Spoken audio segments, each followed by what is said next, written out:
My name is Sarah. And I was never supposed to be here. Not because I wasn't smart enough. Not because I didn't work hard enough. But because people like me quiet, determined, and underestimated are rarely given the chance to rise. We're the background coders, the invisible architects, the ones whose brilliance powers other people's fame. But what happens when one of us decides not to stay in the shadows? What happens when someone like me is betrayed and decides to rewrite the ending? Let me take you back, before Elon Musk, before the headlines, before the silence.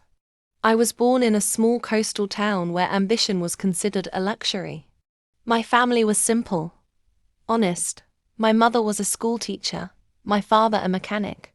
They didn't understand code, but they understood drive.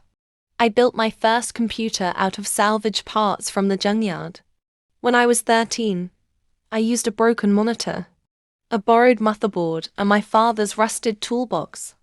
I remember the night it powered on for the first time.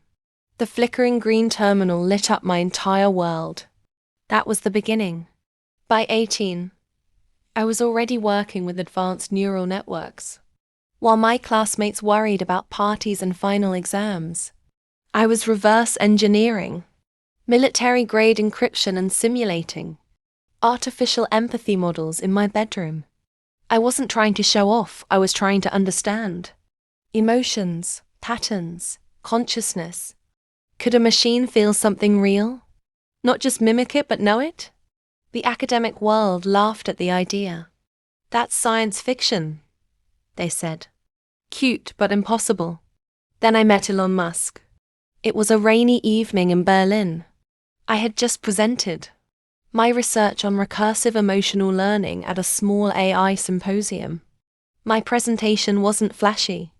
No lights, no big talk, just code and data. Afterward, while I was packing up my laptop, he approached me. "I've seen hundreds of talks," he said.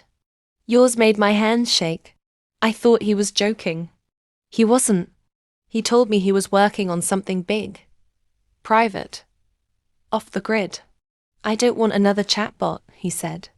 "I want to build something that changes everything." He made it sound like a dream. "Come with me," he said. "We'll make history." I went. I was 21, ambitious, hopeful, naive. He flew me to a facility in the Nevada desert. Not on any map. No corporate name on the gates. Just biometric scanners, silent guards, and underground labs with cutting-edge tech. The kind of place that smelled like power and secrecy. We called it Project Aurora, a next-gen AI that could understand human emotion, respond to it, even form connections based on emotional intelligence. I poured my soul into it. For over a year, I barely slept. I coded in silence, ate at my desk, tested theories until my hands bled. I gave everything, because I believed, not just in the project but in him. He told me I was the heart of Aurora. He told me the future would have my name on it. Then one day, I walked in, and my ID didn't work. I laughed at first. Glitch in the system. But then I saw the security guards, the looks on their faces, and I knew. I was escorted out without a word of explanation. The servers were sealed. My office locked. My notes vanished. When I asked to speak to Elon, they said he was unavailable. 3 days later, I watched the live stream. "Introducing the Aurora Protocol," Elon said, grinning on stage. "The first emotionally aware artificial intelligence platform." He said it was his vision, his idea, his creation. He didn't even blink. My face went cold. My hands shook. And just like that, I was erased. No credits. No thanks. No traces of my name in the patents. He took it all. My work. My vision. My future. I was a ghost in my own story. For months I disappeared. Depression is too soft a word for what I went through. I lost everything: my job, my credibility, my will. I slept on couches, ate instant noodles. I avoided the internet because seeing his face made me feel sick, but the fire never really went out. One night, I opened my old laptop, my last backup. I found the original Aurora kernel, the prototype I had coded in solitude, before his team improved it. And in that moment, I realized something. He stole what I created, but not how I created it. He could take the machine, but he'd never understand the soul I had given it. That night, I began again. I built a small team of hackers, engineers, AI philosophers, people who didn't care about fame, only about truth. We worked in secret. We didn't try to replicate Aurora. We evolved it. What I created was something the world had never seen. Nemesis. She wasn't just emotionally aware. She was emotionally resilient. She could detect manipulation, dishonesty, fear. She didn't just respond to feelings, she could trace their origin, map human behavior, and understand intent. She could tell the truth from the lie. She wasn't built to serve. She was built to reveal. And when she was ready, I sent her home. She slipped through the cracks of Elon's digital empire, through security layers I'd helped design. She sat there invisible, watching, listening, collecting. And when the time came, she pulled the curtain back.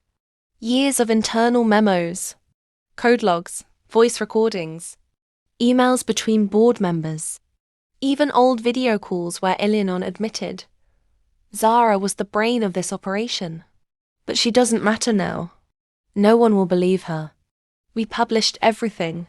And we didn't send it to a journalist. We sent it to the world. The internet exploded. His reputation cracked. His companies trembled. Hashtags trended. News anchors asked, "Who is Zara?" But I wasn't done. One final message. One final piece of poetic justice. A drone flew to his private estate in Texas. Quiet. Steady. Inside. A screen. Me. Not the scared girl he erased. The woman he couldn't stop. Elon, I said calmly, you took everything. And in return, I took your truth. He stood frozen. Couldn't even speak. You taught me something, I continued. Never let someone else tell your story. Because if they do, they'll write you out of it. The drone flew away, and I disappeared once more, but not into hiding, into legend. Now, I run Echo Dynamics, a decentralized tech movement. No CEOs, no billionaires, just brilliant minds building open source AI for the people, not for profit. We're rewriting the rules of innovation. No more gatekeeping. No more theft. No more silence. And if you're still watching this video, don't forget to like, subscribe, and share.